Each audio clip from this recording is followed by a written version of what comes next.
ഇന്ന് നാം ചിന്തിക്കുവാൻ ആഗ്രഹിക്കുന്ന വിഷയം നമ്മുടെ ആരാധനയിൽ ദൈവപ്രസാദം ലഭിക്കണമെങ്കിൽ നാം എന്ത് ചെയ്യണം എന്നുള്ളതാണ്.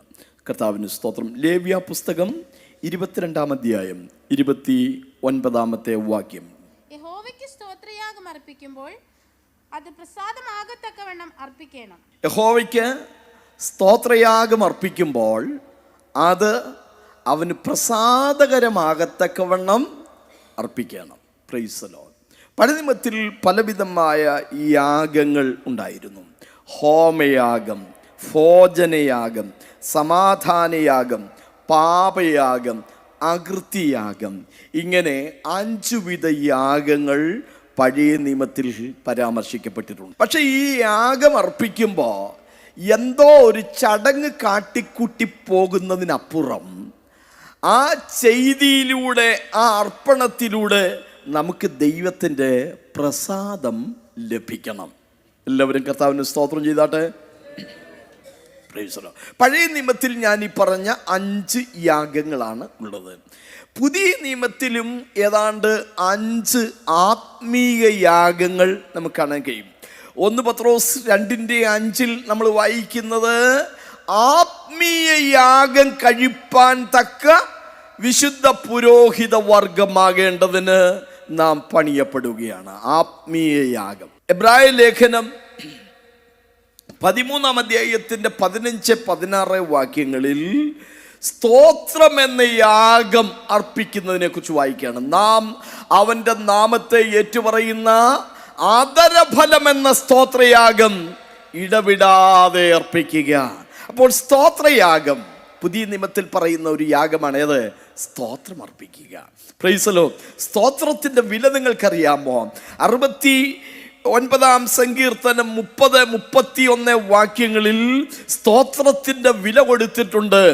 അത് കൊമ്പും കുളമ്പുമുള്ള മൂരിയേക്കാൾ ദൈവത്തിന് പ്രസാദകരമാണ്. ഹോശേയ പ്രവാചകന്റെ പുസ്തകം 14-ാം അധ്യായം 2-ാമത്തെ വാക്യം. സ്തോത്രം. യഹോവയുടെ അടുക്കലേക്ക് മടങ്ങിച്ചെന്ന് അവനോട് സകല അകൃത്യത്തെയും ക്ഷമിച്ച് ഞങ്ങളെ കൃപയോടെ കൈക്കൊള്ളണമേ, എന്നാൽ ഞങ്ങൾ ഞങ്ങളുടെ ആദരാർപ്പണങ്ങളായ കാളകളെ അർപ്പിക്കും. ഹലോ, വായിൽ കാളയുണ്ടോ? വായിൽ കാളയുണ്ടോ? Praise the Lord. ഹല്ലേലൂയ. ദൈവസന്നിധിയിലേക്ക് അനുതാപത്തോടെ മടങ്ങി വന്ന് ദൈവമേ ഞങ്ങളെ അനുഗ്രഹിക്കണമേ എന്ന് പറയുകയാണ്, ഞങ്ങളോട് ക്ഷമിക്കണമേ എന്ന് പറയുകയാണ്. അടുത്ത വാക്യം, അങ്ങനെയായാൽ ഞങ്ങൾ ഞങ്ങളുടെ നാവിലുള്ള കാളകളെ അർപ്പിക്കും, ആദരാർപ്പണമായ കാളകളെ അർപ്പിക്കും. എന്താ ആദരാർപ്പണമായ കാള? ആമേൻ. അത് സ്തോത്രം പറയുന്നതാണ്. അത് കൊമ്പും കുളമ്പുമുള്ള മൂരിയേക്കാൾ ദൈവത്തിന് പ്രസാദകരമാണ്. Price the Lord. സ്തോത്രം പറയുക അല്ലേ? അമ്മേ, പുതിയ നിയമത്തിൽ എത്ര സുവ്യക്തമായിട്ടാണ് സ്തോത്രാർപ്പണത്തെ കുറിച്ച് വായിക്കുന്നത്. എല്ലാറ്റിനും സ്തോത്രം ചെയ്യുവീൻ, ഇതല്ലോ നിങ്ങളെ കുറിച്ച് ക്രിസ്തുയേശുവിൽ ദൈവ ഇഷ്ടം, കൃപ പലരിലും പെരുകി ദൈവത്തിന്റെ നാമത്തിന്റെ മഹിത്വത്തിനായി സ്തോത്രം വർദ്ധിപ്പിക്കണം. കൊലോസ്യലേഖനത്തിൽ വായിക്കുകയാണ്, സ്തോത്രത്തിൽ കവിഞ്ഞുമിരിപ്പീൻ. ദൈവമക്കൾക്ക് സ്തോത്രം പറയാൻ കഴിയണം. ഹല്ലേലൂയ. എല്ലാറ്റിനും സ്തോത്രം ചെയ്യാൻ കഴിയണം. അല്ലോ, ജീവിതത്തിൽ വരുന്ന നന്മയ്ക്കും തിന്മയ്ക്കും ഒക്കെ നാം എന്ത് ചെയ്യണം? ദൈവത്തിന് സ്തോത്രം പറയണം. ഹൃദയപൂർവ്വം നാം ദൈവത്തിന് സ്തോത്രം ചെയ്യണം. എല്ലാറ്റിനും സ്തോത്രം ചെയ്യുവീൻ, ഇതല്ലോ നിങ്ങളെക്കുറിച്ച് ക്രിസ്തുയേശുവിൽ ദൈവ ഇഷ്ടം. 2, വിശ്വാസം എന്ന യാഗം. ഫിലിപ്പിയ ലേഖനം 2:17. സ്തോത്രം. വിശ്വാസം എന്ന യാഗം അർപ്പിക്കുന്ന ശുശ്രൂഷയിൽ എൻ്റെ രക്തം ഒഴിക്കേണ്ടി വന്നാലും ഞാൻ സന്തോഷിക്കും. അപ്പൊ വിശ്വാസം എന്ന യാഗം. സ്തോത്രം. നമുക്ക് ദൈവത്തിലുള്ള വിശ്വാസം. ആമേൻ. ഹല്ലേലൂയ. ദൈവത്തിന്റെ അടുക്കൽ വരുന്നവൻ ദൈവമുണ്ട് എന്ന് വിശ്വസിക്കണം. തന്നെ അന്വേഷിക്കുന്നവർക്ക് അവൻ പ്രതിഫലം നൽകുന്നു വിശ്വസിക്കണം. വിശ്വാസം കൂടാതെ ദൈവത്തെ പ്രസാദിപ്പിക്കാൻ ആർക്കും കഴിയത്തില്ല. പൗലോസ് ഫിലിപ്പിയ സഭയിലെ വിശ്വാസികളെ കുറിച്ച് പറയാണ്, നിങ്ങളുടെ വിശ്വാസം എന്ന യാഗമർപ്പിക്കുന്ന ആ ശുശ്രൂഷയിൽ എൻ്റെ രക്തം ഒഴിക്കേണ്ടി വന്നാലും ഞാൻ സന്തോഷിക്കും. ദൈവത്തിന് സ്തോത്രം. 3 സ്തോത്രം, നമ്മുടെ ജീവിതമാണ് ഒരു യാഗം. നമ്മുടെ ജീവിതം ഒരു യാഗമാണ്. ആമേൻ. അത് ദൈവമുമ്പാകെ ഒരു സൗരഭ്യവാസനയാണെന്നാണ് വായിക്കുന്നത്. എഫേസ്യർ ലേഖനം 5:2 ക്രിസ്തു നിങ്ങളെ സ്നേഹിച്ച് നമുക്ക് വേണ്ടി തന്നെത്താൻ ദൈവത്തിന് സൗരഭ്യവാസനയായ വഴിപാടും യാഗവുമായി അർപ്പിച്ചു. ഫിലിപ്പിയർ ലേഖനം 4:18 കൂടെ നോക്കിയാട്ട്, ഇപ്പോൾ എനിക്ക് വേണ്ടുന്നതെല്ലാം ഉണ്ട്, സമൃദ്ധിയുമായിരിക്കുന്നു. നിങ്ങൾ അയച്ചു തന്നത് സൗരഭ്യവാസനയായി ദൈവത്തിന് പ്രസാദവും സുഗ്രാഹ്യവുമായ യാഗമായി. റോമാലേഖനത്തിൽ വേറെ 2 യാഗങ്ങളെ കുറിച്ച് വായിക്കുന്നുണ്ട്. 12-ാം അധ്യായത്തിന്റെ 1-2 വാക്യം. അതിന്റെ അർത്ഥം ഞാൻ ദൈവം അനുവദിച്ചാൽ കുറച്ച് കഴിയുമ്പോൾ ഒന്ന് വിശദമായി പറയുന്നതാണെങ്കിലും തൊട്ടുവിടട്ടെ. Praise the Lord. നമുക്ക് സുപരിചിതമായ വാക്യം. സഹോദരന്മാരെ, ഞാൻ ദൈവത്തിന്റെ മനസ്സിനെ ഓർപ്പിച്ച് നിങ്ങളെ പ്രബോധിപ്പിക്കുന്നത്, നിങ്ങൾ ബുദ്ധിയുള്ള ആരാധനയായി നിങ്ങളുടെ ശരീരങ്ങളെ ജീവനും വിശുദ്ധിയും ദൈവത്തിന് പ്രസാദമുള്ള യാഗമായി സമർപ്പിപ്പീൻ. ശരീരത്തെ സമർപ്പിക്കുക, മനസ്സിനെ ഏൽപ്പിക്കുക, ദൈവസന്നിധിയിൽ വിനയപ്പെടുക, തിരുസന്നിധിയിൽ വിധേയപ്പെടുക. അത് ദൈവം ഒരു യാഗമായിട്ട് കണക്കാക്കുകയാ. Praise the Lord. ഇനി കർത്താവിനെ കുറിച്ച് മറ്റുള്ളവരോട് പറയുന്നതും ഒരു യാഗമാണ്. ജാതികൾ എന്ന വഴിപാട്, പ്രൈസ് ദി ലോർഡ്, ഹല്ലേലൂയ, ദൈവത്തിന് പ്രസാദകരമായി തീരേണ്ടതിന് ഞാൻ പുരോഹിതനായി സുവിശേഷ ഘോഷണമെന്ന് യാഗമർപ്പിക്കുന്നു. മനസ്സിലാവുന്നുണ്ടോ? ചിലരുടെ യാഗത്തിൽ ദൈവം പ്രസാദിച്ചിട്ടില്ല. Praise the Lord. ഉസിയാവ് എന്ന് പറയുന്ന ഒരു രാജാവ് ഒരിക്കൽ യാഗമർപ്പിക്കാൻ വേണ്ടി പോയി. 2 ദിനവൃത്താന്ത പുസ്തകം 26-ാം അധ്യായം 19-ാമത്തെ വാക്യം വായിച്ചാട്ടെ. ധൂപം കാട്ടുവാൻ കയ്യിൽ ധൂപകലശം പിടിച്ചിരിക്കെ ഉസിയാവ് കോപിച്ചു. അവൻ പുരോഹിതന്മാരോട് കോപിച്ചു കൊണ്ടിരിക്കയിൽ തന്നെ യഹോവയുടെ ആലയത്തിൽ ധൂപപീഠത്തിന്റെ അരികെ വെച്ച് പുരോഹിതന്മാർ കാണുകയെ അവന്റെ നെറ്റിമേൽ കുഷ്ഠം പൊങ്ങി. ഉസിയാവ് എന്ന് പറയുന്ന ഒരു രാജാവിൻ്റെ ജീവിതത്തിൽ സംഭവിച്ച പരാജയമാണ് വായിക്കുന്നത്. പഴയ നിയമത്തിൽ 3 ഔദ്യോഗിക സ്ഥാനവാഹികൾ ഉണ്ടായിരുന്നു: രാജാവ്, പ്രവാചകൻ, പുരോഹിതൻ. രാജാവിൻ്റെ ജോലി പ്രജകളെ ഭരിക്കുക എന്നുള്ളതാണ്. പ്രവാചകന്റെ ജോലി ദൈവത്തിൻ്റെ വക്താവായിരുന്ന് ഭൂമിയിൽ മനുഷ്യരോട് സംസാരിക്കുക എന്നുള്ളതാണ്. പുരോഹിതന്റെ ജോലി മനുഷ്യരുടെ വക്താവായി ദൈവസന്നിധിയിൽ യാഗമർപ്പിക്കുക എന്നുള്ളതാണ്. മനസ്സിലായോ? പ്രവാചകനും പുരോഹിതനും. പുരോഹിതൻ മനുഷ്യർക്ക് വേണ്ടി ദൈവത്തോട് സംസാരിക്കുന്നു, പ്രവാചകൻ ദൈവത്തിന് വേണ്ടി മനുഷ്യരോട് സംസാരിക്കുന്നു. അവരവരുടെ ജോലി നോക്കിക്കൊള്ളണം, അവരവരുടെ ശുശ്രൂഷ ചെയ്തു കൊള്ളണം. ഒരാളുടെ വേലയിൽ വേറൊരാൾ കയറി ചെയ്യാൻ ദൈവം പഴയ നിയമകാലത്ത് അനുവദിച്ചിട്ടില്ല. ശൗൽ ഇസ്രായേലിന്റെ രാജാവായിരുന്നു. ആ രാജാവായ ശൗൽ ഒരിക്കൽ ആമേൻ യുദ്ധം അടുത്തു വരുന്നു, ജനം ചിതറുന്നു എന്ന് കണ്ടിട്ട് യാഗമർപ്പിപ്പാൻ വേണ്ടി ഒരുമ്പെട്ടു. ആമേൻ. ശമൂവേൽ പ്രവാചകൻ അവനോട് പറഞ്ഞത് ഇങ്ങനെയാണ്: നീ ചെയ്തത് ഭോഷത്വമാകുന്നു. ദൈവം നിന്നെ തന്റെ ജനത്തിന് പ്രഭുവായി തെരഞ്ഞെടുത്തു, പക്ഷെ ഇപ്പോഴോ ദൈവം പറയുന്നു, ഞാൻ നിന്നെ തള്ളിക്കളഞ്ഞിരിക്കുന്നു. ഉസിയാവിന് എന്താ സംഭവിച്ചത്? അദ്ദേഹത്തിൻ്റെ ജീവിതത്തിൻ്റെ ആരംഭം എത്രയോ നല്ലതായിരുന്നു. ദിനവൃത്താന്ത പുസ്തകത്തിലേക്ക് വന്നാട്ട് ഉസിയാവ് വാഴ്ച തുടങ്ങിയപ്പോൾ അവന് 16 വയസ്സായിരുന്നു. അവൻ 52 സംവത്സരം യെരൂശലേമിൽ വാണു. അല്ലേ? സ്തോത്രം. 16-ാമത്തെ വയസ്സിൽ അവൻ വാഴ്ച തുടങ്ങി. 4-ാമത്തെ വാക്യം. Price the Lord. അവൻ തൻ്റെ അപ്പനായ അമസ്യാവ് ചെയ്തതുപോലെയൊക്കെയും യഹോവയ്ക്ക് പ്രസാദമായത് ചെയ്തു. ദൈവഭയത്തിൽ അവനെ ഉപദേശിച്ചു വന്ന ആ ശുശ്രൂഷകന്മാരുടെ കാലഘട്ടത്തിൽ അവൻ ദൈവത്തിന് പ്രസാദകരമായി ചെയ്തു. പക്ഷെ 16-ാമത്തെ വാക്യത്തിൽ വായിക്കുകയാണ്, അവൻ ബലവാനായി തീർന്ന ശേഷം അവൻ്റെ ഹൃദയം അവൻ്റെ നാശത്തിനായി നിഗളിച്ചു. Praise the Lord. Praise the Lord. ബാലനായിരുന്നപ്പോ ദൈവത്തിന് പ്രസാദകരമായത് ചെയ്തു. ബലവാനായി മാറിയപ്പോ ദൈവഹിതത്തിൽ നിന്ന് വിട്ടുമാറി പല കാര്യങ്ങൾ ചെയ്തു. Price the Lord. എന്താ അവൻ ചെയ്തതെന്ന് ദൈവാത്മാവ് വിശദമായി പറയുകയാണ്. ഹലോ, ഉസിയ രാജാവിന് സംഭവിച്ച പരാജയം എന്തായിരുന്നു എന്ന് ദൈവാത്മാവ് വിശദമായി പറയുകയാണ്. Price the Lord. അവൻ ബലവാനായി തീർന്നപ്പോൾ അവൻ്റെ ഹൃദയം അവൻ്റെ നാശത്തിനായിട്ട് നിഗളിച്ചു. എങ്ങനെയാണ് നിഗളിച്ചതെന്നറിയാമോ? ഒരു ദിവസം തനിക്ക് തോന്നി പുരോഹിതന്മാർക്ക് മാത്രമേ യാഗം അർപ്പിക്കാവൂ, അവരെയും കൂടെ മേയിക്കുന്നത് ഞാനല്ലേ.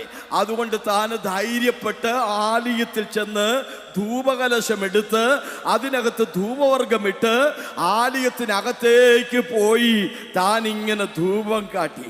ഹലോ, ധൂപം കാട്ടി. Price the Lord. അത് കണ്ടുകൊണ്ടിരുന്ന മഹാപുരോഹിതന്റെ ഹൃദയം ചൂടുപിടിച്ചു. താൻ 80 പുരോഹിതന്മാരെയും കൂടെ കൂട്ടിക്കൊണ്ട് അവിടേക്ക് എന്നിട്ട് പറഞ്ഞു, രാജാവേ, നീ ചെയ്യുന്നത് ഭോഷത്വമാകുന്നു, നീ ചെയ്യുന്നത് ലംഘനമാകുന്നു. വിശുദ്ധീകരിക്കപ്പെട്ട പുരോഹിതന്മാർക്കത്രേ യാഗമർപ്പിപ്പാൻ അനുവാദമുള്ളത്. Praise the Lord. Praise the Lord. ഹല്ലേലൂയ. എന്ത് ചെയ്തെന്നറിയാമോ? തന്നെ പുരോഹിതന്മാർ ചോദ്യം ചെയ്തപ്പോ, ആഹാ, നീയൊക്കെ അത്രയ്ക്ക് കേമന്മാരായോടാ എന്നുള്ള മട്ടിൽ താന് അവരുടെ നേരെ കോപിച്ചു. ഇങ്ങനെ പുരോഹിതന്മാരുടെ നേരെ ഇങ്ങനെ കോപിഷ്ടനായിരിക്കുന്ന വേളയിൽ, സ്തോത്രം, നെറ്റിയൊക്കെ ഇങ്ങനെ ചുളുങ്ങി നിൽക്കുമ്പോ ഇത് കണ്ടിട്ട് പാവങ്ങൾ അസരിയാവും വേറെ 80 പേരും അവർ പേടിച്ചു പോയി. കാരണം ഈ കശ്മലപുത്രം പറയുക, ഇവന്മാരെയൊക്കെ കൊന്നേരെ എന്ന് പറഞ്ഞാൽ പിന്നെ അതിനെ ചോദ്യം ചെയ്യാൻ പറ്റില്ല. നമുക്കറിയാം, ആമേൻ, ശൗലിന്റെ കാലത്ത് നോബിലെ ആമേൻ അനേക പുരോഹിതന്മാരെ കൊന്നുകളയാൻ ശൗലൊരിക്കൽ ഓർഡർ ഇട്ടതാ, അല്ലേ? Price the Lord. ഏതോ മീനായ ദേവോഗ് ചെന്ന് അവരെയൊക്കെ വെട്ടിക്കളഞ്ഞതാ. ഇവരും പേടിച്ചു, ദൈവമേ, ഈ മനുഷ്യൻ ഇനി എന്നാ പറയാൻ പോകുന്നത്, ഞങ്ങളെ കൊല്ലാൻ ഓർഡർ ഇടുമോ? അവർ പേടിച്ചരണ്ട് നിൽക്കുന്നു. ഉസിയാവ് കോപിച്ചു നിൽക്കുന്നു. നിങ്ങൾ നോക്കിക്കേ, ആ പാവപ്പെട്ട പുരോഹിതന്മാര് പേടിച്ചരണ്ട് നിൽക്കുന്നു. ഉസിയാവ് കോപിച്ചുകൊണ്ട് നിൽക്കുന്നു. കയ്യിൽ ധൂപകലശം, ഹൃദയത്തിൽ പകയാ. മനസ്സിലായോ? വായിൽ സ്തോത്രം പറയുന്നു, പക്ഷെ ഉള്ളിൽ വൈരാഗ്യമാ. ഇത് രണ്ടും കൂടെ ഒന്നിച്ചു കൊണ്ട് നടക്കാൻ പറ്റില്ല. Price the Lord. പുരോഹിതന്മാർ നോക്കി നിൽക്കുമ്പോൾ തൻ്റെ ചുളുങ്ങി നിന്ന നെറ്റിയുണ്ടല്ലോ, അവിടെ ഒരു വലിയ കുഷ്ഠം ഇങ്ങനെ പൊന്തി വന്നു. Praise the lord. കാലയിലായിരുന്നെങ്കിൽ മറയ്ക്കാമായിരുന്നു, കയ്യിലായിരുന്നെങ്കിൽ മറയ്ക്കാമായിരുന്നു. Praise the lord. ലേവ്യാപുസ്തകം 22-ാം അധ്യായം 9-ാമത്തെ വാക്യം, അവർ എൻ്റെ പ്രമാണങ്ങളെ നിസ്സാരമാക്കി അവരുടെ മേൽ പാപം വരുത്തുകയും അതിനാൽ മരിക്കുകയും ചെയ്യാതിരിപ്പാൻ അവ പ്രമാണിക്കണം. Price the Lord. പ്രമാണങ്ങളെ എന്ത് ചെയ്യരുത്? നിസ്സാരമായി വിചാരിക്കരുത്. ദൈവത്തിന് ആ രാജാവിനെ ശിക്ഷിക്കേണ്ടതായിട്ട് വന്നു. എന്താ സംഭവിച്ചതെന്നറിയാമോ? ഹലോ, നേരത്തെ രാജാവെ ഇവിടുന്ന് പൊയ്ക്കൊള്ളുക എന്ന് പുരോഹിതന്മാർ അവനോട് പറഞ്ഞതാ. അവൻ പോയില്ല. പക്ഷെ നെറ്റിയിൽ പപ്പടം പോലെ കുഷ്ഠം പൊന്തി വന്നപ്പോൾ തിരുവെഴുത്ത് പറയാണ്, താൻ തന്നെ ബന്ധപ്പെട്ട് ആലയത്തിൽ നിന്ന് പോയി. കുഷ്ഠരോഗിയായിരിക്കുന്ന മനുഷ്യന് എന്ത് ചെയ്യണമെന്നാണ് വചനം പറയുന്നത്? ലേവ്യ പുസ്തകം, പ്രൈസ് ദി ലോർഡ്, 13-ാം അധ്യായത്തിന്റെ 46-ാമത്തെ വാക്യം, ഒരാൾക്ക് കുഷ്ഠം ബാധിച്ചാൽ എന്ത് സംഭവിക്കണം, എന്ത് ചെയ്യണം? സ്തോത്രം. അവന് രോഗമുള്ള നാളൊക്കെയും അവൻ അശുദ്ധനായിരിക്കണം. അവൻ അശുദ്ധൻ തന്നെ. അവൻ തനിച്ചു പാർക്കണം. അവന്റെ പാർപ്പ് പാളയത്തിന് പുറത്തായിരിക്കും. പഴയ നിയമത്തിന്റെ പശ്ചാത്തലത്തിൽ ഒരുവന് കുഷ്ഠരോഗം വന്നാൽ അവൻ എന്ത് ചെയ്യണം? സ്തോത്രം. അവൻ പാളയത്തിന് പുറത്തു പോയി താമസിക്കണം. ഐസൊലേറ്റഡ് ആയിട്ട്, സ്തോത്രം, ഒറ്റപ്പെട്ടവനായിട്ട് ജീവിക്കണം. അവന്റെ അധരം അവൻ മൂടിക്കൊണ്ടിരിക്കണം. അവൻ എപ്പോഴും പറയേണ്ടുന്ന ഒരു വാക്ക്, അശുദ്ധൻ, അശുദ്ധൻ, അശുദ്ധൻ. പക്ഷെ ഇവൻ രാജാവായതുകൊണ്ട് ഇവന് ഒരു ഇളവ് കൊടുത്തു. ഇനി ആ മനുഷ്യന്റെ രാജ്യത്തിന് എന്ത് സംഭവിച്ചെന്നറിയാമോ? വായിക്കാം നമുക്ക്. ആ രാജ്യത്തിന് എന്ത് സംഭവിച്ചു എന്ന് തിരുവെഴുത്തിലേക്ക് നോക്കിയാട്ട്, ആമോസിന്റെ പുസ്തകം 1-ാം അധ്യായം 1-ാം വാക്യം. തെക്കോവയിലെ ഇടയന്മാരിൽ ഒരുത്തനായ ആമോസ് യഹൂദ രാജാവായ ഉസിയാവിന്റെ കാലത്തും ഇസ്രായേൽ രാജാവായ യോവാശിന്റെ മകനായ യെരോബിയാമിന്റെ കാലത്തും ഭൂകമ്പത്തിന് 2 സംവത്സരം മുമ്പേ ഇസ്രായേലിനെ കുറിച്ച് ദർശിച്ച വചനങ്ങൾ. ആമോസിന്റെ പുസ്തകം 1-ാം അധ്യായം 1-ാം വാക്യത്തിലും സെക്കരിയ പ്രവാചകന്റെ പുസ്തകം 14-ാം അധ്യായം 5-ാം വാക്യത്തിലും വായിക്കുകയാണ്. ഉസിയാവ് നശിച്ചുപോയി എന്ന് മാത്രമല്ല, തൻ്റെ കാലത്ത് എന്ത് സംഭവിച്ചു? ഒരു വലിയ ഭൂകമ്പമുണ്ടായി. Praise the Lord, praise the Lord, hallelujah.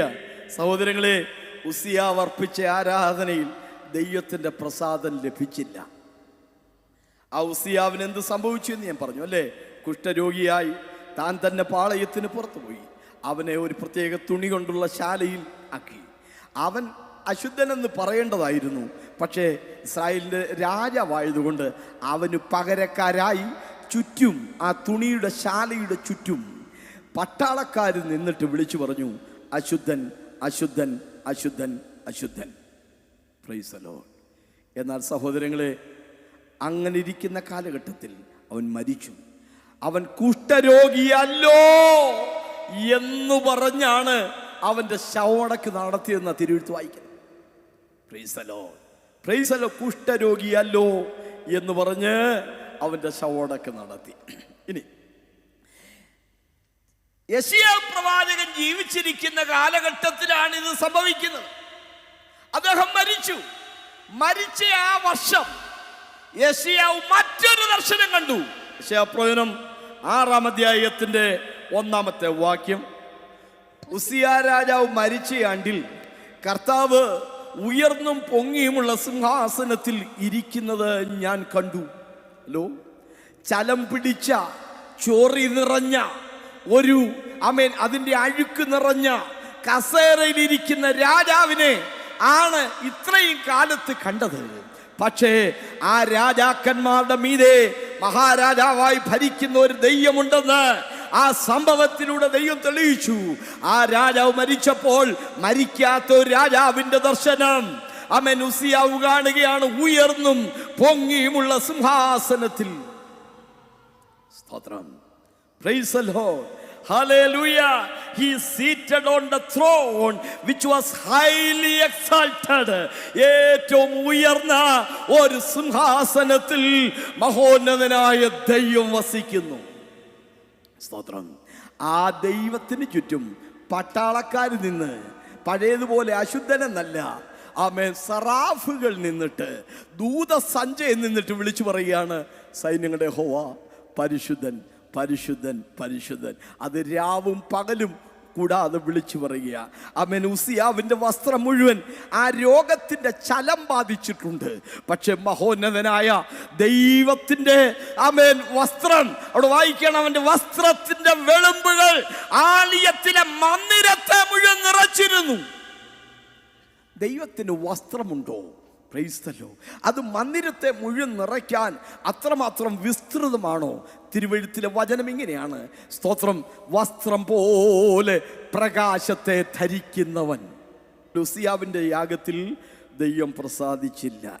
ഇനി തെറ്റുകൾ പറ്റിയാലും അനുതപിക്കാൻ നാം മനസ്സ് വെക്കുമെങ്കിൽ ദൈവം നമ്മളോട് കരുണ കാണിക്കുകയും നമ്മുടെ യാഗത്തിൽ ദൈവത്തിന്റെ പ്രസാദം ലഭിക്കുകയും ചെയ്യും.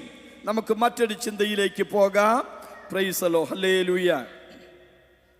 1 ദിനവൃത്താന്ത പുസ്തകം 21-ാം അധ്യായത്തിന്റെ 24-ാമത്തെ വാക്യം. ദാവീദ് രാജാവ് ഒർന്നാനോട്, അങ്ങനെയല്ല, ഞാൻ മുഴുവിലക്കേ അത് വാങ്ങുകയുള്ളൂ, നിനക്ക്.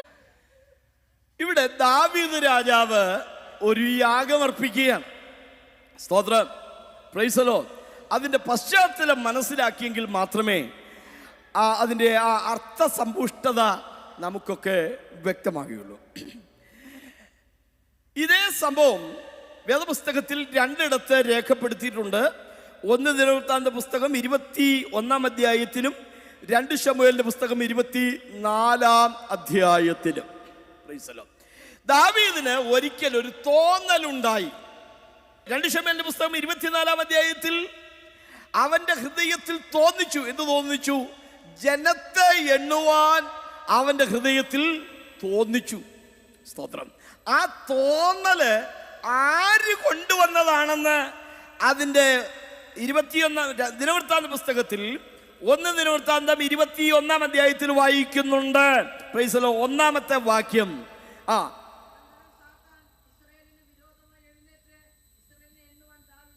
ഹലോ, ആരാ തോന്നിപ്പിച്ചേ? സാത്താൻ തോന്നിപ്പിച്ചു.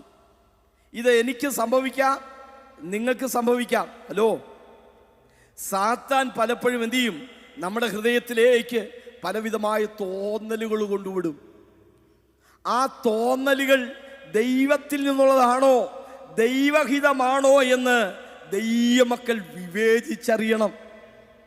Price the Lord, praise the Lord, praise the Lord, ഹല്ലേലൂയ. എന്താണ് സംഭവിച്ചത്? Praise the lord. സാത്താൻ ദാവീദിന്റെ ഹൃദയത്തിൽ ഒരു തോന്നൽ കൊണ്ട് കൊടുത്തു. എന്താ തോന്നല്? ജനത്തെ ഒന്ന് എണ്ണണം. Price the Lord. ജനത്തെ ഒന്ന് എണ്ണണം. പക്ഷേ ജനത്തെ എണ്ണിയത് ദൈവത്തിന് ഇഷ്ടപ്പെട്ടില്ല. പൊടുന്നനവയുള്ള വായനയിൽ ദിനവൃത്താന്ത പുസ്തകത്തിൽ ജനത്തെ എണ്ണി എന്നാണ് നമ്മൾ വായിക്കുന്നത്. Praise the Lord. അതാണ് ദൈവത്തിന്റെ ശിക്ഷയ്ക്ക് ഹേതുവായത് എന്നാ വായിക്കുന്നത്. വാസ്തവത്തിൽ എണ്ണിയത് ജനത്തെ ആയിരുന്നില്ല. 2 ശമൂവേലിന്റെ പുസ്തകം 24 അധ്യായത്തിന്റെ 9-ാമത്തെ വാക്യം. യോവാബ് ജനത്തെ എണ്ണിയതിന്റെ ആകത്തുക രാജാവിന് കൊടുത്തു. ഇസ്രായേലിൽ ആയുധപാണികളായ യോദ്ധാക്കൾ 8 ലക്ഷവും യഹൂദർ 5 ലക്ഷവും ഉണ്ടായിരുന്നു. ആരുടെ കണക്കാണ് എടുത്തത്? ആയുധപാണികളുടെ കണക്ക്. Price the Lord. അല്പം വിവരിക്കാൻ പോവുകയാണ്. സ്തോത്രം. ജനസംഖ്യ എടുക്കുന്നത് പാപമല്ല. Price the Lord. കാരണം ജനസംഖ്യ എടുത്തിട്ടുണ്ട്. ബൈബിളിലെ 4-ാമത്തെ പുസ്തകത്തിന് സംഖ്യാപുസ്തകം എന്ന് പേർ വരാൻ കാരണം 2 പ്രാവശ്യം ജനസംഖ്യ എടുത്തത് കൊണ്ടാണ്. സ്തോത്രം. സംഖ്യാപുസ്തകം 1:46 ജനസംഖ്യ എടുത്തു 6,03,550 പേരുണ്ടായിരുന്നു ആദ്യത്തെ കണക്കിൽ. ഹലോ, മനസ്സിലായോ? എണ്ണപ്പെട്ടവരാകെ 6,03,550 പേര്. ഇസ്രായേൽ മക്കൾ ഇറങ്ങിത്തിരിച്ചപ്പോ എത്ര പേരുണ്ടായിരുന്നെന്ന് അറിയാൻ ഒരിക്കൽ എന്ത് ചെയ്തു? കണക്കെടുത്തു. 38 വർഷം കഴിഞ്ഞപ്പോൾ, മരുഭൂമിയിൽ 40 വർഷമാണ്, 38 വർഷം കഴിഞ്ഞപ്പോൾ കുറച്ചുപേര് മരിച്ചു, പുതുതായിട്ട് കുറച്ചുപേര് ജനിച്ചു. ചത്തത് എത്ര, ജനിച്ചത് എത്ര അറിയാതെ വന്നു. അതുകൊണ്ട് ഒരിക്കൽ കൂടെ ജനസംഖ്യ എടുത്തു. ആമേൻ, പ്രൈസ് ദി ലോർഡ്. 26-ാം അധ്യായം 51-ാമത്തെ വാക്യത്തിൽ 730 പേര്. ഈ 2 പ്രാവശ്യവും ദൈവം പറഞ്ഞിട്ടാണ് ജനസംഖ്യ എടുത്തത്. Price the Lord. ദൈവം അതിന്റെ പേരിൽ ആരെയും ശിക്ഷിച്ചില്ല. നിങ്ങൾ ഇവിടെ ഉണ്ടോ? എന്നാൽ ഇവിടെ ദാവീദിന്റെ ഹൃദയത്തിൽ സാത്താൻ തോന്നിപ്പിച്ചു. സ്തോത്രം. ജനസംഖ്യ എടുക്കാനല്ല, എത്ര പട്ടാളക്കാരുണ്ടെന്നറിയാൻ സംഖ്യ എടുക്കുകയാണ്. സ്തോത്രം. എന്തിനാ? പട്ടാളക്കാർ എത്ര പേരുണ്ടെന്ന് അറിയുന്നത് എന്തിനാ? യോവാബ് പറഞ്ഞു, രാജാവേ, ഇത് പാപമാണ് ചെയ്യുന്നത്. സ്തോത്രം. ദൈവം ഇസ്രായേലിനെ ഇനിയും വർദ്ധിപ്പിക്കട്ടെ. ഹല്ലേലൂയ. പക്ഷെ യോവാബിന് രാജാവിന്റെ കൽപ്പന അനുസരിക്കേണ്ടി വന്നു. എടുത്തത് ജനസംഖ്യയല്ല, പട്ടാളത്തിന്റെ സംഖ്യയാണ് എടുത്തത്. എന്താ കുഴപ്പമെന്നറിയാമോ? ഇത്രയും പട്ടാളമുള്ള, അതോ മനസ്സിലായോ, ഇത്രയും പട്ടാളക്കാരുള്ള ഒരു രാജ്യത്തിന്റെ രാജാവാ ഞാൻ എന്ന് പറഞ്ഞ് അവൻ ഹൃദയത്തിൽ നിഗളിക്കാൻ ശ്രമിക്കുകയാണ് ഉണ്ടായത്. സ്തോത്രം. അതെ, അഹങ്കാരം. Price the Lord. ദാവീദിന്റെ ജീവിതത്തിലെ ആ അഹങ്കാരം, സാത്താൻ തോന്നിപ്പിച്ച തോന്നലിന് വശംവദനായി അവൻ പട്ടാള സംഖ്യ എടുത്തു. ദൈവത്തിന് അവനെ ശിക്ഷിക്കേണ്ടി വന്നു. അപ്പോൾ ദാവീദ് ദൈവത്തോട്, ഈ കാര്യം ചെയ്തതിനാൽ ഞാൻ മഹാപാപം ചെയ്തിരിക്കുന്നു, എന്നാൽ അടിയന്റെ അകൃത്യം ക്ഷമിക്കണമേ, ഞാൻ വലിയ ഭോഷത്വം ചെയ്തു പോയി എന്ന് പറഞ്ഞു. യഹോവ ദാവീദിന്റെ ദർശകനായ ഗാദിനോട് അരുളി ചെയ്തത് എന്തെന്നാൽ, നീ ചെന്ന് ദാവീദിനോട്, ഞാൻ 3 കാര്യം നിന്റെ മുമ്പിൽ വയ്ക്കുന്നു, അവയിൽ ഒന്ന് തിരഞ്ഞെടുത്തുകൊള്ളുക, അത് ഞാൻ നിന്നോട് ചെയ്യുമെന്ന് യഹോവ അരുളി ചെയ്യുന്നു എന്ന് പറക. 2 കാര്യങ്ങൾ ഇവിടെ ശ്രദ്ധിക്കണം. ഒന്ന്, ദാവീദ് പാപം ചെയ്യുന്നതിന് മുമ്പുള്ള സന്ദർഭങ്ങളിൽ, അവന്റെ പ്രതിസന്ധികളിൽ അവനോട് നേരിട്ട് സംസാരിച്ചു. വാക്യങ്ങളെല്ലാം വായിപ്പിക്കാൻ ഞാൻ തുനിയുന്നില്ല, സമയം ലാഭിക്കാൻ വേണ്ടി. 1 ശമൂവേലിന്റെ പുസ്തകം 23-ാം അധ്യായത്തിൽ അവൻ കെയില പട്ടണത്തിലായിരിക്കുമ്പോ ശൗല് തന്നെ പിടിക്കാൻ വേണ്ടി വരുന്നു. താൻ ദൈവത്തോട് ചോദിച്ചു, ദൈവമേ, ശൗല് എനിക്ക് നേരെ വരുമോ? വരും എന്ന് ദൈവം പറഞ്ഞു. ഈ കെയിലക്കാർ എന്നെ പിടിച്ചു കെട്ടി കൊടുക്കുമോ എന്ന് ചോദിച്ചു. കൊടുക്കും എന്ന് ദൈവം അരുളി ചെയ്തു. Price the Lord. ഹലോ, 4 പ്രാവശ്യമാണ് ആ അധ്യായത്തിൽ ദൈവം ദാവീദിനോട് സംസാരിച്ചത്. എന്നാൽ അവൻ പാപം ചെയ്ത 2 സന്ദർഭങ്ങളിൽ ദൈവം അവനോട് സംസാരിച്ചില്ല. ദൈവ പ്രവാചകന്മാർ മുഖാന്തരമാണ് സംസാരിച്ചത്. Price the Lord. ഊരിയാവിന്റെ ഭാര്യയെ അവൻ പരിഹസിച്ച വേളയിൽ, ദുഷിപ്പിച്ച വേളയിൽ ദൈവം നാഥാൻ പ്രവാചകനെ വിട്ടാണ് അവനോട് ദൂത് പറഞ്ഞത്. Price the Lord. Praise the Lord. ഇസ്രായേലിന്റെ പട്ടാളത്തിന്റെ സംഖ്യ എടുത്ത വേളയിൽ, അവൻ തെറ്റ് ചെയ്ത വേളയിൽ ദൈവം അവനോട് നേരിട്ട് സംസാരിച്ചില്ല. സ്തോത്രം. ഗാദ് എന്ന ഒരു ദർശകനെ വിട്ടാണ് ദൂത് പറഞ്ഞത്. ഇന്ന് പകലിൽ സഹോദരങ്ങളെ, എന്നോട് ദൈവത്തിന് സംസാരിക്കാൻ കഴിയും. പക്ഷേ എനിക്ക് ഇന്ന് പകലിൽ ദൈവശബ്ദം കേൾക്കാൻ കഴിയുന്നില്ലെങ്കിൽ എൻ്റെ ജീവിതത്തിൽ എന്തോ അപജയം സംഭവിച്ചിട്ടുണ്ട് എന്ന് തിരിച്ചു മനസ്സിലാക്കുന്നവർക്കായി ഞാൻ ദൈവത്തെ സ്തുതിക്കുന്നു. ഗാദ് എന്ന പ്രവാചകൻ ദാവീദിന്റെ അടുക്കൽ വന്നിട്ട് പറഞ്ഞു, നീ ചെയ്തത് വലിയ തെറ്റായി. സ്തോത്രം. 3 ശിക്ഷകൾ ദൈവം നിന്റെ മുമ്പാകെ വയ്ക്കുന്നു. 1, 3 വർഷത്തേക്ക് ദേശത്ത് ക്ഷാമമുണ്ടാകും. 2, 3 മാസം ശത്രുക്കളാൽ നീ ആക്രമിക്കപ്പെടും. 3 ദിവസത്തേക്ക് പേമാരി പെയ്യും. ദാവീദ് ഇങ്ങനെ വ്യസനിച്ച് നിൽക്കുക. ഗാദ് പറഞ്ഞ ദൂതുണ്ട്, എന്നെ അയച്ചവനോട് എനിക്ക് മറുപടി പറയണം. മറുപടി പറ. യേശുവിന്റെ നാമത്തിൽ ഞാൻ ദൈവത്തിന്റെ കയ്യിൽ തന്നെ വീഴട്ടെ. ക്ഷാമമുണ്ടായാൽ മറ്റുള്ളവർ മുമ്പാകെ കൈ നീട്ടേണ്ടി വരും. യുദ്ധമുണ്ടായാൽ അഗ്രചർമ്മികളാൽ ഞാൻ കൊല്ലപ്പെടേണ്ടി വരും. വേണ്ട, മഴ പെയ്തോട്ടെ, ഞാൻ ദൈവത്തിന്റെ സന്നിധിയിൽ വീഴുന്നു. അവൻ അടിച്ചാലും അവൻ കരുണയുള്ളവനാണ്. എന്താ സംഭവിച്ചെന്നറിയുമോ? ഇസ്രായേലിൽ 70,000 ആളുകൾ കൊല്ലപ്പെട്ടു. പാപം ചെയ്ത വ്യക്തി ഞാനല്ലോ. ഈ ആടുകൾ എന്തു ചെയ്തു? Price the Lord. ദൈവത്തിൻ്റെ അടുത്ത ദൂത്, ഒർന്നാന്റെ കളത്തിൽ നീ ദൈവത്തിന് ഒരു യാഗമർപ്പിക്കണം. സ്വതന്ത്രം. ദാവീദും പ്രഭുക്കന്മാരും കൂടെ ഓടിച്ചെല്ലുമ്പോൾ ദൂതൻ ആകാശം മീതെ ഉയർത്തിപ്പിടിച്ച വാളുമായി ഒർന്നാൻ എന്ന് പറയുന്ന ഒരു പാവപ്പെട്ടവന്റെ ആ വയലിൽ നിൽക്കുകയാണ്. സ്തോത്രം. ദാവീദ് അവിടെ ചെല്ലുന്ന ആ സന്ദർഭത്തിൽ 70,000 പേർ മരിച്ചുകൊണ്ടിരിക്കുകയെന്ന് ഓർക്കണം. ഒർന്നാൻ എന്ന മനുഷ്യൻ തൻ്റെ 4 ആൺമക്കളെയും പിടിച്ചുകൊണ്ട് ഓടിപ്പോയി ഒരു പാറയിടുക്കി കയറി ഇങ്ങനെ ഒളിച്ചു താമസിക്കുക. ഈ പാറമടയിൽ ഇരുന്നുകൊണ്ട് പുറത്തോട്ട് നോക്കുമ്പോ തന്റെ വയലിൽ രാജാവ് വന്നിരിക്കുന്നു. ഒർന്നാൻ ചെന്നിട്ട് ചോദിച്ചു, അരവന എന്നും അദ്ദേഹത്തിന് പേരുണ്ട്. ഒർന്നാൻ ചെന്നിട്ട് ചോദിച്ചു, രാജാവേ, ഇവിടെ എന്തിനാ നീ വന്നത്? ഇപ്പോഴെന്തിനാ നീ വന്നത്? അദ്ദേഹം പറഞ്ഞു, ഈ സ്ഥലത്ത് ദൈവത്തിനൊരു യാഗമർപ്പിപ്പാൻ ദൈവം എന്നോട് അറിയിച്ചിരിക്കുന്നു. സ്തോത്രം. പ്രൈസലോ. ഒർന്നാൻ പറഞ്ഞു, അങ്ങനെയെങ്കിൽ രാജാവേ, ഇവിടെ യാഗമർപ്പിച്ചോളൂ, കുഴപ്പമില്ല. യാഗമർപ്പിക്കുമ്പോ അതിന് വിറക് വേണ്ടേ? അതിന് കാളകളെ വേണ്ടേ? പ്രൈസലോ.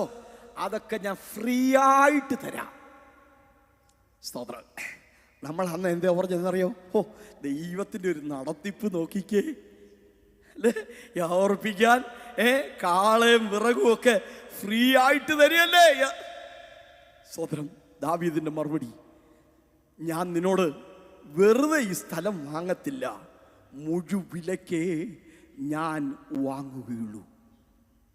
ഹലോ, മനസ്സിലാവുന്നുണ്ടോ? ഒർന്നാന്റെ കളം മുഴുവിലയ്ക്ക് വാങ്ങിച്ചു. അതിൻ്റെ വിലയെക്കുറിച്ച് പ്രൈസലോ ഹല്ലേലൂയ 1 ശമൂവേൽ 24:24 50 ശേക്കലിന് വാങ്ങിച്ചു എന്നും, എന്നാൽ 1 ദിനവൃത്താന്തം 21:25 600 ശേക്കലിന് വാങ്ങിച്ചു എന്നും രേഖപ്പെടുത്തിയിരിക്കുന്നു. ഒരിടത്ത് 50 ശേക്കൽ, വേറിടത്ത് 600 ശേക്കൽ. ഇതെങ്ങനാ പൊരുത്തപ്പെടുന്നത്? Praise the lord, praise the lord, ഹല്ലേലൂയ. ഇസ്രായേലിൽ 12 ഗോത്രങ്ങളുണ്ട്. മനസ്സിലാകുന്നുണ്ടോ? ദാവീദിന്റെ ഗോത്രം യഹൂദ ഗോത്രമാണ്. Praise the lord. 12 ഗോത്രമുണ്ട്. ഒരു ഗോത്രത്തിന് 50 ശേക്കൽ വെച്ച് കൂട്ടിയാൽ 12 ഗുണം 50 സമം 600. അതാണ് ദാവീദ് പറഞ്ഞത്, ഞാൻ മുഴുവിലേക്കേ വാങ്ങുകയുള്ളൂ. സ്തോത്രം. മുഴുവൻ ഇസ്രായേലിനും വേണ്ടി അവൻ പെനാലിറ്റി അടയ്ക്കുകയാണ്. സ്തോത്രം. യാഗം അർപ്പിച്ചു. ആ യാഗത്തിൽ ദൈവം പ്രസാദിച്ചു. ഈ ദാവീദ് യാഗമർപ്പിച്ച സ്ഥലത്തെക്കുറിച്ച് ഒരു ചിന്ത കൂടെ പറയാൻ ഞാൻ ആഗ്രഹിക്കുന്നു. 1 ദിനവൃത്താന്ത പുസ്തകം 22-ാം അധ്യായം 1-ാം വാക്യത്തിൽ ദാവീദ് പറയുന്ന ഒരു വാചകമുണ്ട്. ഇത് യഹോവയായ ദൈവത്തിന്റെ ആലയം, ഇത് ഇസ്രായേലിന്റെ ഹോമപീഠം എന്ന് ദാവീദ് പറഞ്ഞു. ഹലോ, ആ ഒർന്നാന്റെ കളവുണ്ടല്ലോ, 600 ശേക്കൽ തുക കൊടുത്തു വാങ്ങിച്ച സ്ഥലം, അതിനെ കുറിച്ച് ദാവീദ് ഇങ്ങനെ പറഞ്ഞു, ഇത് യഹോവയുടെ യാഗപീഠം, ഇത് ദൈവത്തിന്റെ ഹോമയാഗപീഠം, ഇത് ദൈവത്തിന്റെ ആലയം. ആ സ്ഥലത്തിന് പിന്നെ എന്ത് സംഭവിച്ചു എന്ന് കൂടെ അറിയണമല്ലോ. വായിക്കാം. Price the Lord. 2 ദിനവൃത്താന്ത പുസ്തകം 3-ാം അധ്യായം 1-ാം വാക്യം.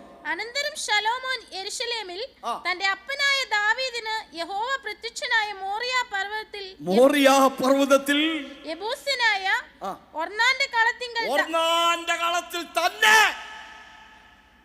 മനസ്സിലാവുന്നുണ്ടോ? ഹലോ, ശലോമോന്റെ ആലയം പണിത സ്ഥലത്തിന്റെ സവിശേഷത ഒർന്നാന്റെ കളമാണ്. അതിന്റെ വേറൊരു പേര് മോറിയ പർവ്വതം. അതിന്റെ വേറൊരു പ്രത്യേകത കൂടെ ശ്രദ്ധിക്കേ. അബ്രഹാമിനോട് ദൈവം പറഞ്ഞു, നിന്റെ മകനെ മോറിയ ദേശത്ത് ഞാൻ നിന്നോട് കൽപ്പിക്കുന്ന മലയിൽ കൊണ്ടുപോയി യാഗം കഴിക്കണം. Praise the Lord, praise the lord. മോറിയ ദേശത്തെത്തി ദൂരത്ത് നിന്നുകൊണ്ട് ആ മല കണ്ടു. ഹലോ, ഇസഹാക്കിന് പകരമായി കുഞ്ഞാട് ബലിയാടായി മാറിയത്, ബലിപീഠത്തിൽ അമ്മ പകരക്കാരനായി യാഗമായി മാറിയത് ആ മോറിയ പർവ്വതത്തിലാണ്. കരങ്ങളെ ഉയർത്തി ദൈവത്തിന് സ്തോത്രം ചെയ്യാം.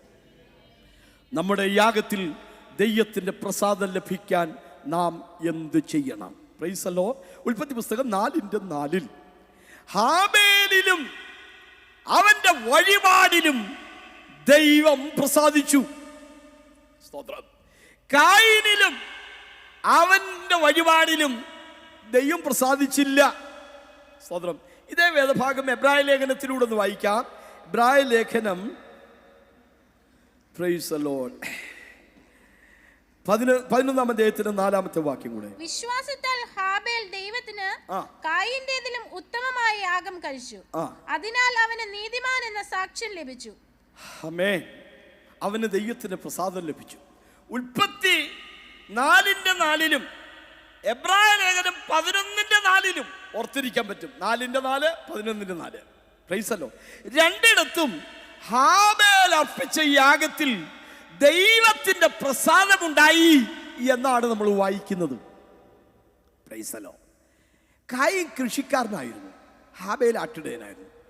കായീൻ കൃഷിക്കാരനായതുകൊണ്ട് യാഗം അർപ്പിക്കാൻ വരുമ്പോൾ അവന് കൃഷി വസ്തുവല്ലേ കൊണ്ടുവരാൻ പറ്റൂ, അവനുള്ളതിൽ നിന്നല്ലേ കൊണ്ടുവരാൻ പറ്റൂ. ഹാബേൽ ആട്ടിടയനായിരുന്നു, അതുകൊണ്ട് അവർ ആടിനെ കൊണ്ടുവന്നു. പക്ഷെ ദൈവം കായീനിലും അവന്റെ യാഗത്തിലും പ്രസാദിച്ചില്ല. ഹാബേലിലും അവന്റെ യാഗത്തിലും ദൈവം പ്രസാദിച്ചു. എന്താണ് കാരണം? കായീൻ കൃഷിക്കാരനായി പോയത് കൊണ്ടല്ല, ഹാബേൽ ആട്ടിടയനായി പോയത് കൊണ്ടല്ല. ദൈവം ഹാബേലിലും അവന്റെ വഴിപാടിലും പ്രസാദിക്കാൻ 3 പ്രധാന കാരണങ്ങളുണ്ട്. സ്തോത്രം. റോമാ ലേഖനം 12-ാം അധ്യായത്തിന്റെ 1-ാമത്തെ വാക്യം നമുക്ക് വീണ്ടും വായിക്കാം. സഹോദരന്മാരെ, ഞാൻ ദൈവത്തിന്റെ മനസ്സലിവ് ഓർപ്പിച്ച് നിങ്ങളെ പ്രബോധിപ്പിക്കുന്നത്, നിങ്ങൾ ബുദ്ധിയുള്ള ആരാധനയായി നിങ്ങളുടെ ശരീരങ്ങളെ ജീവനും വിശുദ്ധി ദൈവത്തിന് പ്രസാദം. Hello, യാഗത്തിന്റെ 3 requirement. 1, ജീവൻ ഉണ്ടായിരിക്കണം. 2, വിശുദ്ധമായിരിക്കണം. 3, അതിൽ ദൈവത്തിന് പ്രസാദമുണ്ടാകണം. കായ് കൃഷിക്കാരനാ. അവന് കുറച്ച് കാർഷികോൽപ്പന്നം കൊണ്ടുവച്ചിട്ട് അവിടെ കൊണ്ടുവച്ചു, മാറി നിൽക്കാം. പിന്നെ അവൻ അവിടെ പരിപാടിയൊന്നുമില്ല. ഹലോ, മനസ്സിലായി? കാച്ചിൽ കണ്ടിക്കണ്ട, ചേനയുടെ തൊലി ചെത്തണ്ട, പ്രത്യേകിച്ച് ഒന്നും ചെയ്യല്ല, കൊണ്ടുവച്ചിട്ട് അവന് മാറി നിൽക്കാം. പക്ഷേ ഹാബേലിന് അങ്ങനെ പറ്റത്തില്ല. ആമേൻ. അവനൊരു ആടിനെ കൊണ്ടുവച്ചിട്ട് മാറി നിൽക്കാൻ പറ്റില്ല. അവന് യാഗപീഠത്തോട് ചേർന്ന് നിന്നേ മതിയാകുള്ളൂ. അവൻ അതിനെ കണ്ടിച്ചേ മതിയാകുള്ളൂ. കാരണം ജീവനുള്ളതിനെയാണ് കൊണ്ടുവന്നേക്കുന്നത്. ഒന്ന്, അവൻ്റെ ആടിന് ജീവനുണ്ടായിരുന്നു. ആമേൻ. ഒരാടിനെ കൊണ്ടുവന്നു. കടിഞ്ഞൂലുകളിൽ നിന്ന് ഒരാടിനെ കൊണ്ടുവന്നു. എന്താ കടിഞ്ഞൂൽ? അത് നിനക്ക് തരുമ്പോൾ കടിഞ്ഞൂലിനെയൊക്കെയും നിനക്കുള്ള മൃഗങ്ങളുടെ കടിഞ്ഞൂൽ പിറവിയെയൊക്കെയും നീ യഹോവയ്ക്കായി വേർതിരിക്കണം. ആമേൻ. ഹലോ, അപ്പൊ കടിഞ്ഞൂലൊക്കെയും യഹോവയ്ക്ക് വിശുദ്ധമാണ്. സ്തോത്രം. ഹാബേലിന്റെ യാഗത്തിലെ രണ്ടാമത്തെ പ്രത്യേകത, അവൻ കടിഞ്ഞൂലുകളിൽ നിന്ന് ഒന്നിനെയാണ് കൊണ്ടുവന്നത്. മൂന്നാമത്തെ പ്രത്യേകത, പ്രൈസ് ദി ലോർഡ്, ദൈവത്തിന് പ്രസാദം. ഹാബേൽ കൊണ്ടുവന്ന ആടിന്റെ പ്രത്യേകത വേദപുസ്തകത്തിൽ നിന്ന് വായിച്ചു കേൾപ്പിച്ചാട്ടെ. 34:4. ഹാബേലും ആട്ടിൻകൂട്ടത്തിലെ കടിഞ്ഞൂലുകളിൽ നിന്ന് അവയുടെ മേധസ്സിൽ നിന്ന് തന്നെ മതി. Price the Lord. കായിന് എന്തെങ്കിലും കുറച്ച് കാർഷികോൽപ്പന്നം എടുത്തോണ്ട് വന്നിട്ട് ദാ ഇരിക്കുന്നു എന്ന് പറഞ്ഞു മാറി നിൽക്കാം. പക്ഷെ ഹാബേൽ യാഗപീഠത്തിന് അരികെ വന്നു നിൽക്കുന്നതിന് മുമ്പ് മണിക്കൂറുകൾ അവനൊരു ആട്ടിൻകൂട്ടത്തിൽ സമയം ചെലവഴിച്ചു. അവൻ അവിടെ ചെന്നിട്ട് ഏതെങ്കിലും ഒന്നിനെ എടുത്തോണ്ട് പോകുന്നില്ല. അവൻ രാവിലെ തൊട്ട് കുറച്ചു നേരമായിട്ട് ഈ ആട്ടിൻകൂട്ടത്തിൽ നിൽക്കുക, കടിഞ്ഞൂൽ കുട്ടിയുടെ കൂട്ടത്തിൽ നിൽക്കുക. ഒന്നിനെ എടുത്തു നോക്കും. Price the Lord. എന്നിട്ട് നോക്കുമ്പോൾ അപ്പുറത്തൊരാട്, ഇതിനേക്കാൾ കുറച്ചുകൂടെ മേധസ്സുണ്ടത്. അപ്പോൾ അതിനെ എടുത്തോണ്ട് വരും. Price the Lord. ജോലിക്കാർ വന്നിട്ട് പറഞ്ഞു, സാറേ കുറച്ചു നേരം ആയല്ലോ ഈ തൊഴുത്തിൽ കൂടെ കയറി ഇറങ്ങി നടക്കുക. അവൻ പറഞ്ഞു, എടാ എനിക്ക് ദൈവത്തിന് യാഗം ഉറപ്പിക്കാൻ ഒരാടിനെ വേണം. ഏതെങ്കിലും കൊണ്ട് പറ്റില്ല, കടിഞ്ഞൂലിനെ വേണം. എന്നാ പിന്നെ ഒന്നാ പിടിച്ചോ. ആമേൻ. അവൻ പറഞ്ഞു, പറ്റില്ല, ഇതിനകത്ത് ഏറ്റവും മേധസ്സുള്ളത് ഏതാ? Price the Lord. മനസ്സിലാകുന്നവർ കഴിഞ്ഞ ദൈവത്തെ സ്തുതിക്കുന്നു. അവൻ ആട്ടിൻകൂട്ടത്തിൽ ചെലവഴിച്ച മണിക്കൂറുകൾ, അവൻ്റെ ആ സെലക്ഷന് വേണ്ടിയുള്ള വ്യഗ്രത, ദൈവത്തിന് അവനെ അനുഗ്രഹിക്കേണ്ടതായിട്ട് വന്നു. എന്താ മേധസ്സിന്റെ പ്രത്യേകത? യാഗത്തിൽ ദൈവം എന്നും പ്രസാദിച്ചു പോകുന്നത് അതിൻ്റെ മേധസ്സിലായിരുന്നു. വായിക്കാം. Price the Lord. ലേവ്യ പുസ്തകം 3:16, 4:26, 31, 35 വാക്യം. ഏതെങ്കിലും ചിലത് വായിച്ചാട്ടെ. പുരോഹിതൻ അത് യാഗപീഠത്തിന്മേൽ ദഹിപ്പിക്കണം. അത് സൗരഭ്യവാസനയായ ദഹന യാഗഭോജനം, മേധസ്സൊക്കെയും യഹോവയ്ക്കുള്ളതാണ്. ഹലോ, ഇനി അടുത്ത വാക്യങ്ങളൂടെ പെട്ടെന്ന് വായിച്ചു വിട്ടാട്ടെ. സ്തോത്രം. അതിന്റെ മേധസ്സൊക്കെയും അവൻ സമാധാന യാഗത്തിന്റെ മേധസ് പോലെ യാഗപീഠത്തിന്മേൽ ദഹിപ്പിക്കണം. Price the Lord. അടുത്ത വാക്യം. അതിന്റെ മേധസ്സൊക്കെയും സമാധാന യാഗത്തിൽ നിന്ന് മേധസ് എടുക്കുന്നത് പോലെ. 35 വാക്യം കൂടെ. അതിന്റെ മേധസ്സൊക്കെയും സമാധാന. 4 വാക്യങ്ങൾ ഞാൻ വായിച്ചു കേൾപ്പിച്ചു. ഹലോ, ഈ 4 നമ്മൾ കണ്ടത് ഒരു യാഗത്തിൽ ദൈവം പ്രസാദിക്കുന്നു എന്ന് പറഞ്ഞാൽ അതിൻ്റെ മേധസ്സിലായിരുന്നു ദൈവം പ്രസാദിക്കുന്നത്. മേധസ് ദഹിച്ച് തീരുന്നത് വരെ അതിൽ നിന്നൊരു ചെറിയ കഷ്ണം പോലും എടുക്കാൻ പുരോഹിതന്മാർക്ക് പോലും അവകാശമില്ലായിരുന്നു. തെളിവ് കേൾക്കണോ? ഹൊഫ്നിയെയും ഫിനെഹാസിനെയും ഏലിയുടെ മക്കളെ ദൈവത്തിന് ശിക്ഷിക്കേണ്ടി വന്നതിന്റെ കാരണം, യഹോവയുടെ വഴിപാട് നിന്ദിക്കുന്ന ദൈവത്തിന്റെ യാഗത്തോട് മര്യാദകളായി പ്രവർത്തിക്കുന്ന ഹൊഫ്നിയും ഫിനെഹാസും ഈ മേധസ് കുത്തുന്ന ഉപ്പല്ലി കൊണ്ടുപോയി ഇപ്പൊ പിള്ളാരാ കൊണ്ടുവരുന്നു. വന്നിട്ട് പറയാ, യാഗം നടക്കുക, മേധസ് ദഹിച്ചോണ്ടിരിക്കുക. സ്വതന്ത്രം. എന്നിട്ട് പറയാം, പുരോഹിതന് വറപ്പാൻ ഇറച്ചു തരിക, തന്നില്ലെങ്കിൽ ഞങ്ങളിപ്പോൾ കുത്തിപ്പൊക്കിക്കൊള്ളൂ. പ്രൈസലോ. അവർ പറഞ്ഞു, മക്കളെ നിക്ക്, മേധസ്സൊന്ന് ദഹിച്ചോട്ടെ, മേധസ്സൊന്ന് ദഹിച്ചോട്ടെ. പ്രൈസലോ. ദൈവത്തിൻ്റെ ഹൊഫ്നെയും ഫിനെഹാസിനെയും ശിക്ഷിക്കേണ്ടി വന്നതിൻ്റെ കാരണം തിരുവെഴുത്ത് പറയുന്നത് അവരെ യഹോവയുടെ വഴിപാടുകൾ നിന്ദിച്ചു. എന്താ നിന്ദിച്ചത്? മേധസ് ദഹിപ്പിക്കാൻ അവർ അനുവദിച്ചില്ല. സ്തോത്രം.